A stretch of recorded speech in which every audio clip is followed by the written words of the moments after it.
Okay, well, thanks everyone for joining us.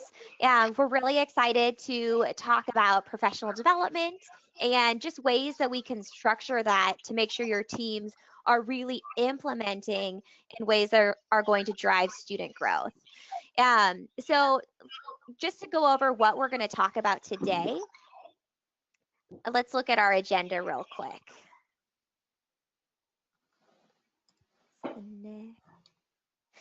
So first, we're going to delve into professional development today, what that looks like, what some of the challenges might be, some of the things you can do as an administrator to structure your professional development effectively, and how we can empower teachers in that process. So before we jump into all of that, let's start with some introductions. I suppose I'll go first because I'm talking. So hi, I'm Julia Sweeney. I am our Director of Sales for Edcite. I taught middle school ELA and social studies, and I am really excited to talk about professional development and in particular about empowering teachers, because I know that when I learned something that felt like it really emboldened my teacher skill set, I was excited to go in and work with kids, and it always benefited them. So this is something I'm really jazzed about because I think it's going to help students.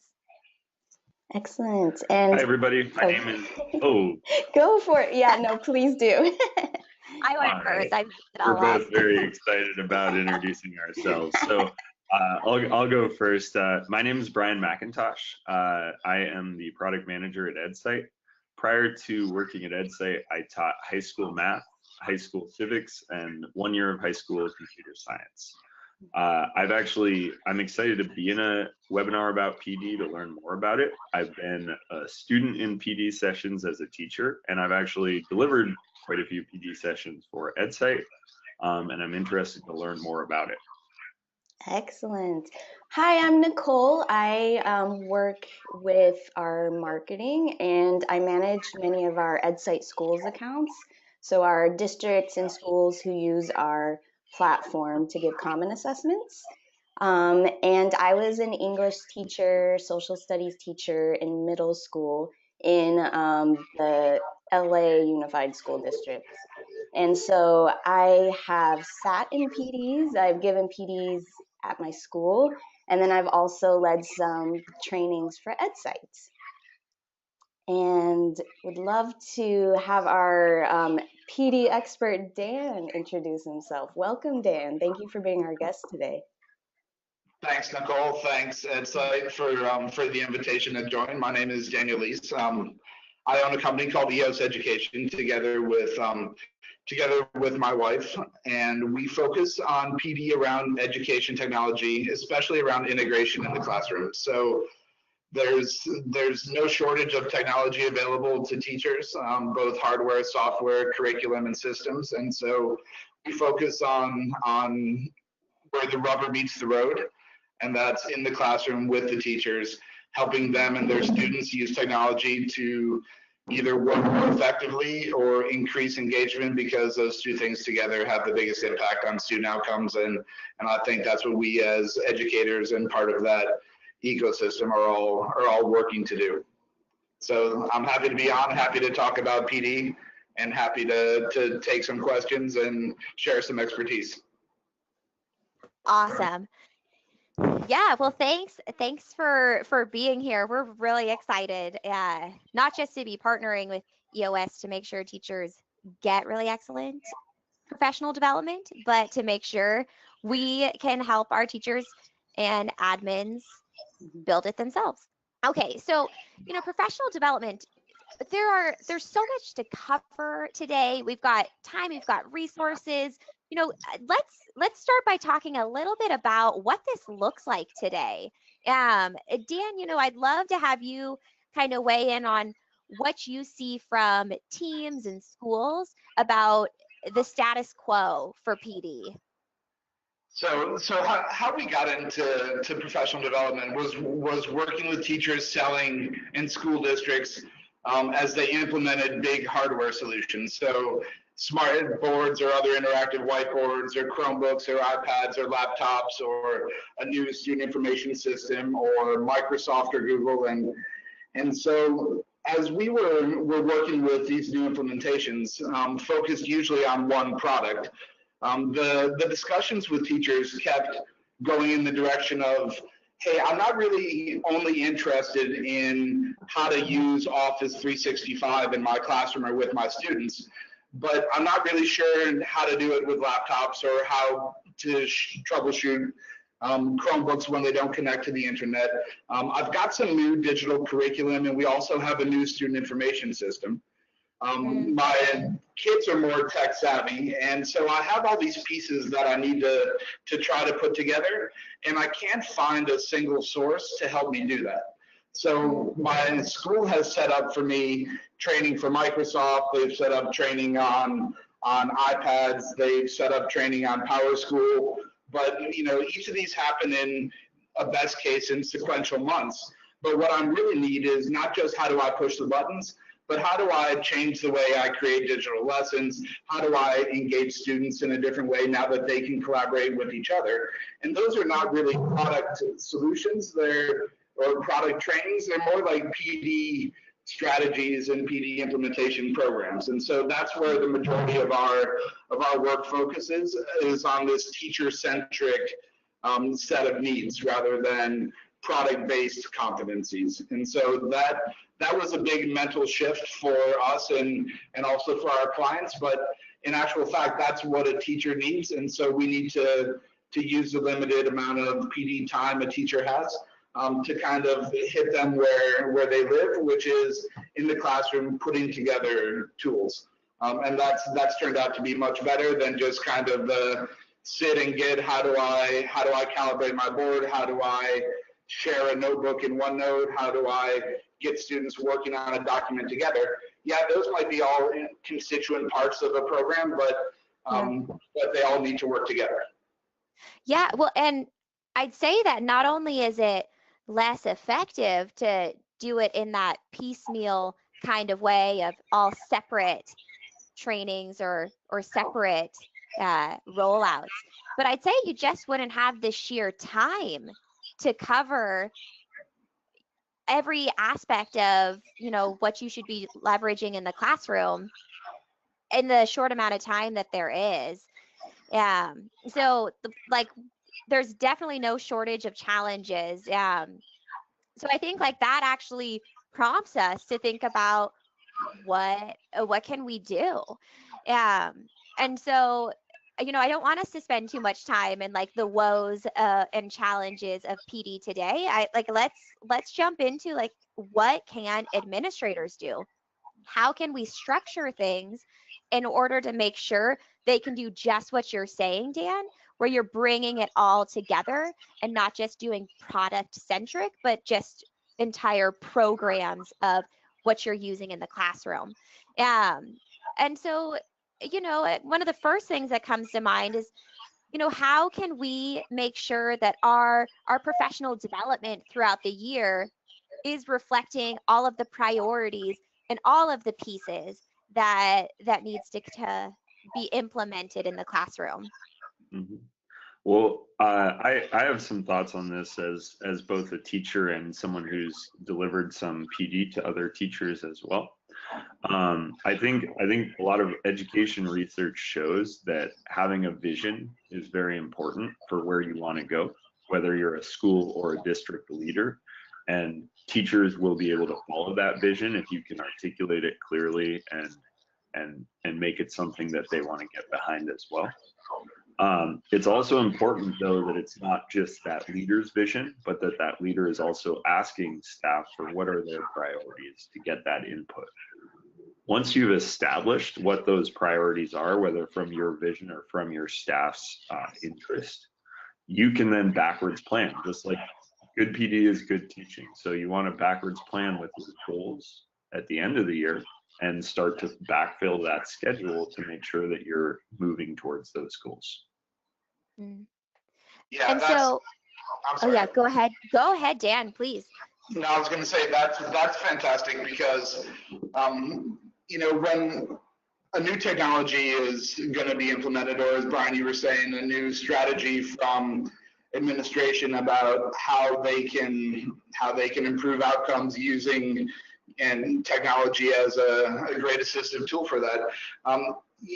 We see even the first step needing to be rethought a little bit, right? Because you say, okay, I'm going to buy some new tech, or I'm going to implement a new strategy, and I'm going to make this change, and things are going to improve right away.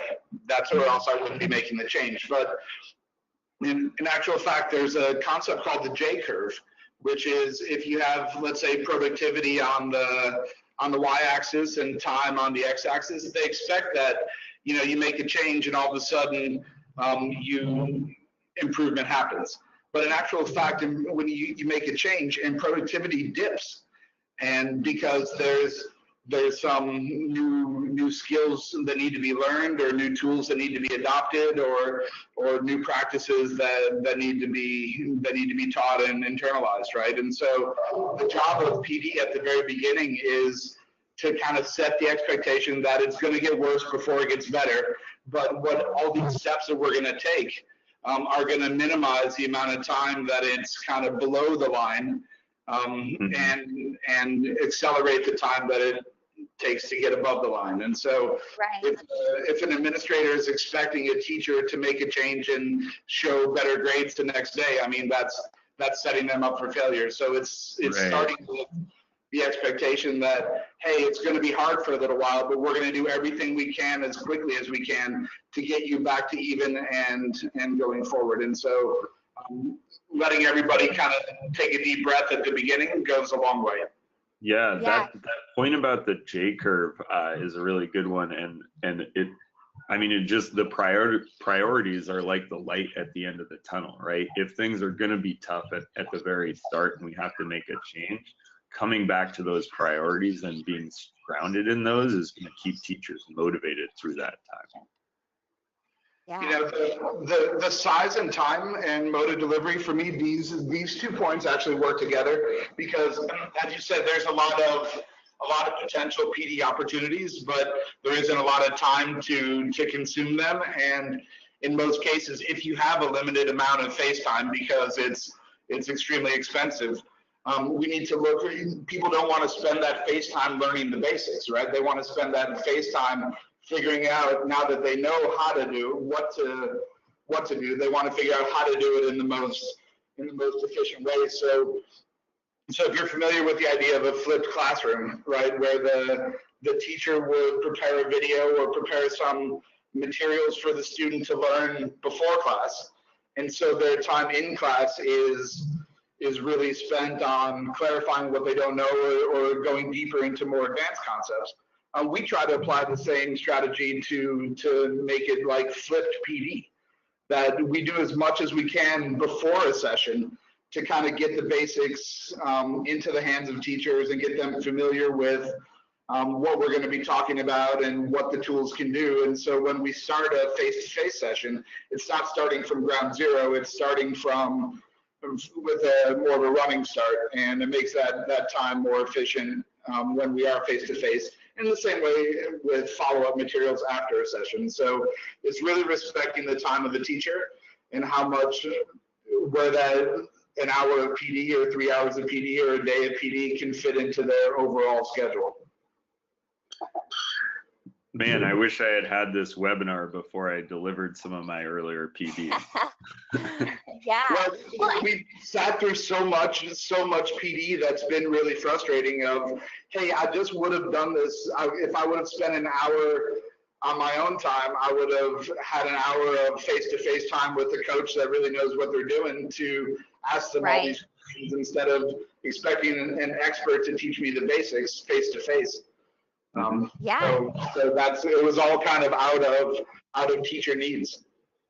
Well, and everything that you're saying, like I'm hearing through, both of our first slides, just this constant comparison to what we know works well in the classroom. And, like there are definitely parallels between good teaching and good professional development, or organizing good professional development. So, I think that this then gets into empowering teachers, because a lot of times we want to empower our students to be excited about their learning, to push their own learning, know their goals. But how do we do the same thing with teachers to make sure that professional development is something that they're going to take and they're going to run with, and like it? We want teachers to actually enjoy their professional development as much as we possibly can. So, can we talk a little bit about that? Just what would we recommend? Sure. So I can kick off this one. So for me, the kind of holy grail is really around personalized and individualized learning. That's if every student could have a one-on-one tutor, chances are that they would learn a lot quicker than they would in a classroom setting with, I don't know, 30, 35, or even 40 students. So the same kind of applies to a teacher, right? If they had their own personal PD coach that could ride shotgun during every lesson and help them in where they get stuck and give them some inspiration for creating engaging lessons, that's ideal. However, both those, where technology is today, both those things are on their way, but not nearly as individualized or personalized as they will be in the future. But in any case, differentiation is one of these like essential pillars to good instruction. And so in the same way, students have different learning styles, different starting points, and different speeds of internalization of materials, teachers are the same way. And so to have a teacher who has used technology before and is a pretty quick adopter and pretty tech savvy in a basics class with teachers who are struggling with connecting to the internet is not going to be efficient, is not going to be relevant. And if you have to kind of teach to the middle, both sides are going to be dissatisfied. So we do our very best to differentiate our training as much as possible. In the case of Edcite, for example, I mean, it's not only that you have different groups of users, right?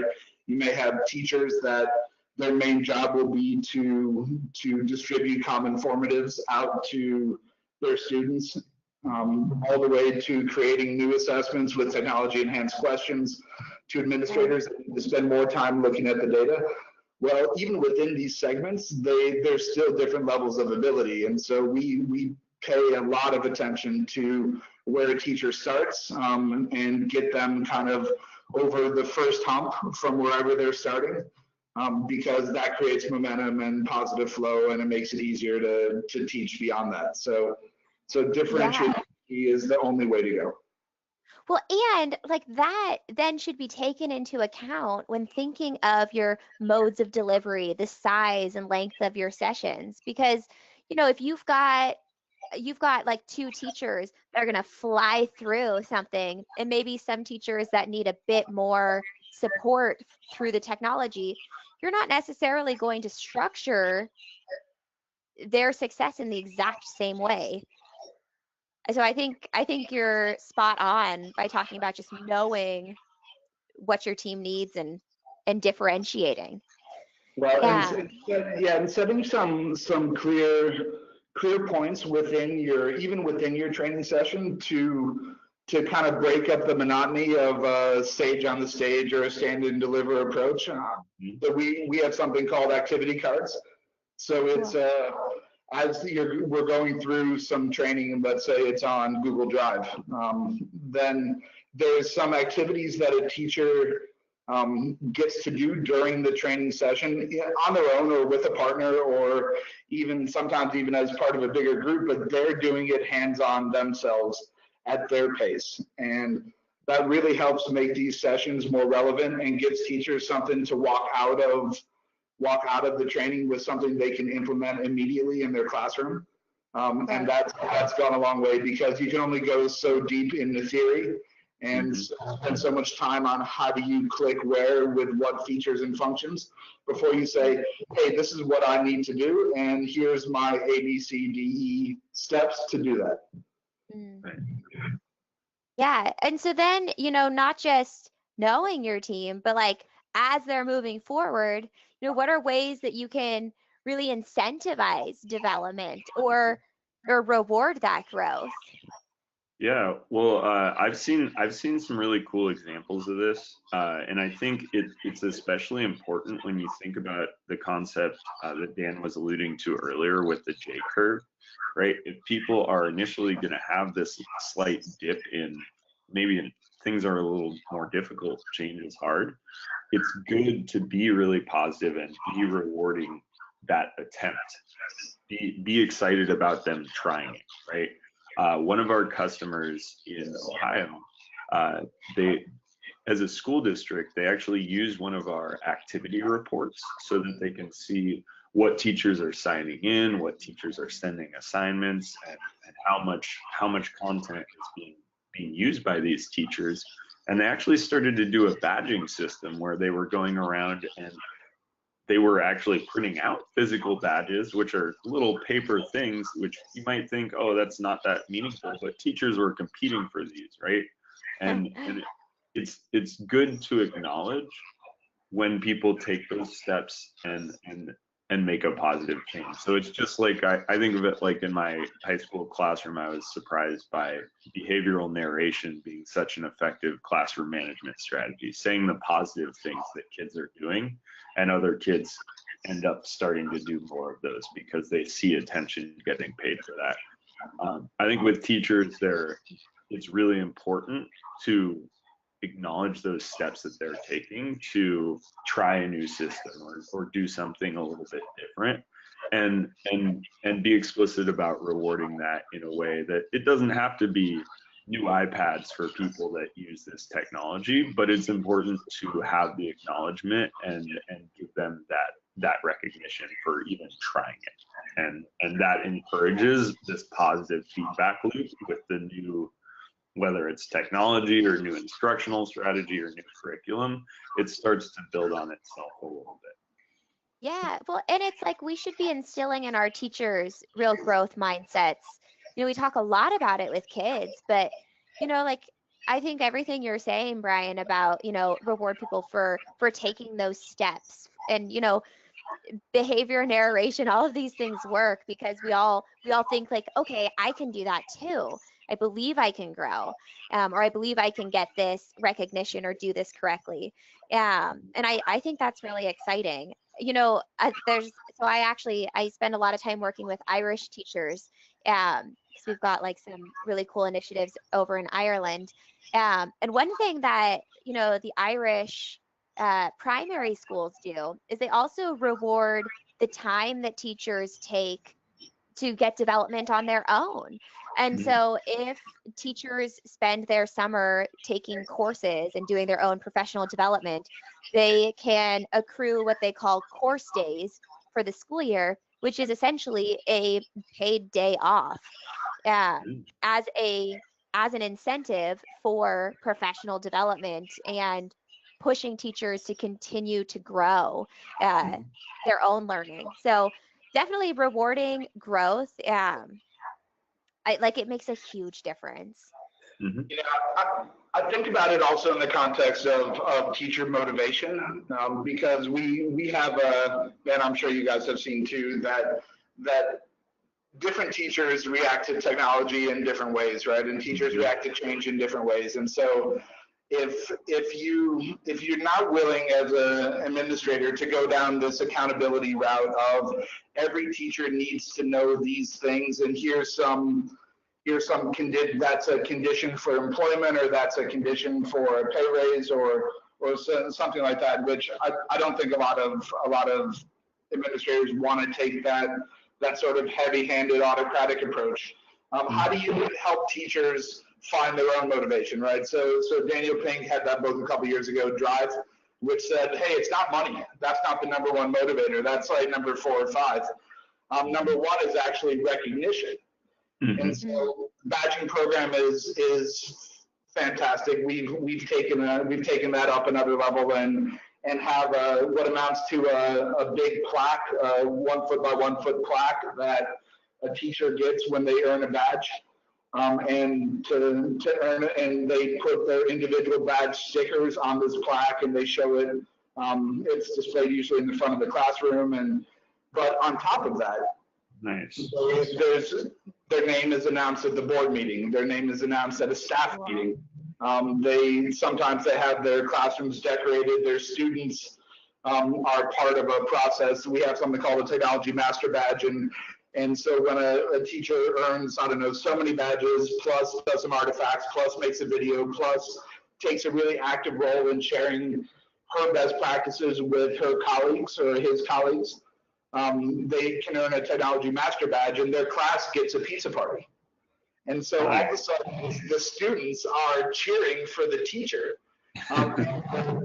Students next door are encouraging their own teacher, hey, how do we get a pizza party? Let us help you try some of this, because using technology in a class involves risk, especially when students oftentimes know at least as much, if not more, than a teacher. And so if you can get your students involved and help them help you take a risk, everybody wins, and it builds some good community and positive feelings. And so yeah, all these motivations are really important for teachers and need to be an essential part of any sustainable PD program. Yeah.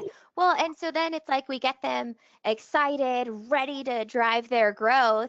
But like at the end of the day, we still have to make sure we're giving them time. And so, one of the final points I want us to kind of weigh in on is like, how do we make sure we're building in the time that teachers need to, one, really learn to master those skills? I think you guys talked about that with the J curve, but also go and see other ways to grow.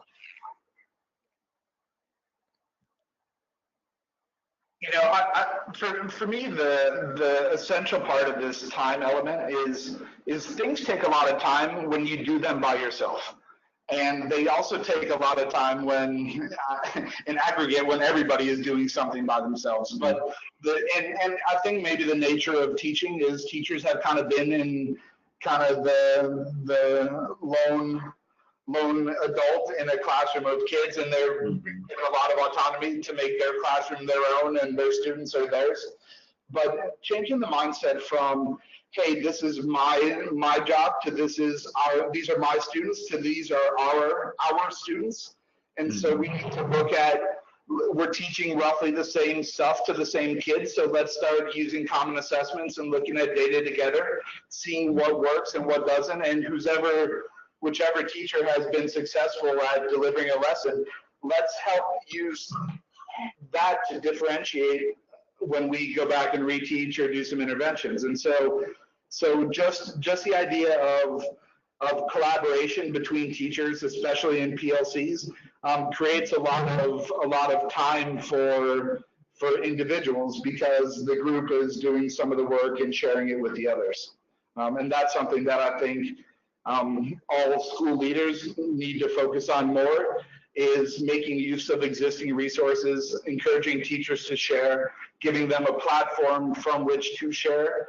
And it's not saying that all the lessons need to look the same, but especially if you think about a new teacher, right? Do they spend their time creating lessons from scratch, or can they just take lessons that their colleagues have built and make them their own? And so this idea of collaboration in Edcite is phenomenal for that, because look at exactly what you can do with sharing assessments and looking at aggregated data. I mean, those two elements create an enormous amount of time versus what a teacher would have to do on their own. Yeah. That's an amazing point. I think of all I think back to my first and even my second year teaching, when I really had this mindset that I had to do it all on my own. I had to really figure it out for myself. And I came to a phrase that was, amateurs borrow, professionals steal, which is, if you see someone else doing something great, use it. And PLC groups, common assessments, these things create structures that make it easy for us as teachers to steal those things and use them and make them part of what we're doing. Because you're exactly right. It's not about, can I write a lesson plan from scratch in my first year? It's, can I deliver a lesson that is effective for my students? And if it's going to help me to collaborate with someone, why reinvent the wheel on it? Yeah, and I also think having patience for the culture within a school perhaps to change, whether it's getting teachers on board with a new type of technology or giving common assessments or whatever it may be, giving them time to really sit with it on their own or in groups, and the patience for them to really learn it and take it to their classrooms. Yeah. It can't happen overnight, you know. Oh, for sure. Well, I mean, like, so this we're just coming up on that 30-minute mark, but I think we've really covered a lot of, what teams can do to really structure their PD well. But there's also ways that they can reach out to both of our teams to get additional support. I know if you're looking for support on Edcite and Edcite schools, we have a very responsive team that if you reach out with questions, you'd like some help videos, help tutorials, we've got all of that made. I know for Edcite schools community members, we've got the Edcite schools training hub that comes with that. So there's definitely a lot of ways, and we also send people to go train, and that's a lot of what we do with EOS. So Dan, do you want to kind of, as we close up, just tell people if they're looking for more support, how they can get in touch with you or what you guys offer? Sure. So we are Edcite users ourselves. We didn't start as a PD partner for Edcite, but rather using the platform to create technology enhanced readiness tests, or readiness tests for the AZ Merit, which is our end of the year high stakes test. We saw that a lot of students weren't very proficient in answering technology enhanced questions, and so we needed a place to help them practice, and found Edcite and really got deep into learning the product, and just saw the powerful difference that it makes in the lives of teachers and then also students. And so throughout the last year or two, we've developed a incredibly good relationship with Edcite, and really want to help teachers who are using the product to use it effectively, and help administrators that are looking for a framework to implement common assessments and look at data more closely and in aggregate. If that's your objective, which I believe is extremely powerful and noble and relates strongly to outcomes, Edcite is an amazing platform for that. So I'm not paid to sell Edcite, but I'm a big supporter and recommender. So we provide a whole range of training on Edcite, from a brand new user to an admin user and kind of everything in between. But there's also, as we were talking about, a teacher-centric approach. There may be schools that use Edcite with Google Classroom. I know there's a great integration there, or with Microsoft Office 365, or with a number of other technology products. So we would call it Edcite Plus. So if you're looking to figure out not only how to get your teachers up to speed using Edcite, but how to help them use the other tools they have available, that's a place where we can definitely provide some support and expertise. But as well, as we were talking about it, it's a big initiative for a school district and an assessment leader or a curriculum and instruction leader to say, hey, we really want to work with common formative assessments. So how that would get pushed out is, from the district level, is created by a district team, pushed out probably through PLCs who need to use Edcite, to teachers who would use Edcite assessments with their students, collect the data, share it within your PLC, and then share it up to the district level. Well, that's a long and somewhat complicated process, and we can provide PD that takes everybody from A to Z. And so that's Edcite plus, we can call it like that. So any PD that you're looking for regarding Edcite, both in itself and in a broader educational context, we're happy to talk about. Yeah, well, that's awesome. I mean, thank you so much, Dan, for coming on and walking us through just some of the things that teams can be doing, and also just making sure that people know that you and your team as a resource are available to help walk them through this important process of PD. So I think with that, we are good to wrap up. And if anyone has any additional questions, you can always contact our team at schools@edcite.com or any of our individual Edcite emails, Julia at Edcite, Brian at Edcite, or Nicole at Edcite. And our phone number is on the screen, 408-753-0825. All right, well, best of luck with the rest of the school year, and thanks for tuning in.